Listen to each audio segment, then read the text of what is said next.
I have to ask you, this is something that came up. You don't watch porn.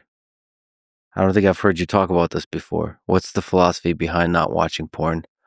There's a lot of people that talk about porn in general having a very negative effect on young men, on their view of the world, on their development of their sexuality, and how they get into relationships and all that kind of stuff. So what's your philosophy in not consuming porn? I don't watch porn because I just feel it's a surrogate, a substitute for a real thing that is not necessary in my life. If anything, it just forces you to exchange some energy, some inspiration to a fleeting moment of pleasure.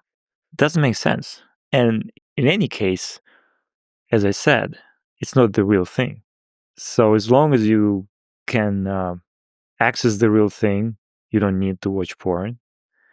But then if you can't access the real thing, you shouldn't watch porn as well, because it means there's some deficiency in your life, some problem that you have to overcome. Yeah, analyze the underlying cause. And again, this goes back to the theme of investing in long-term flourishing versus short-term pleasure. There's a theme to the way you approach life. I try to be strategic.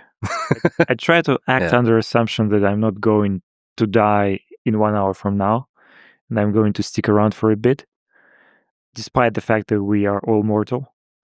So why would I exchange the mid and long term for the short term? Doesn't make any sense.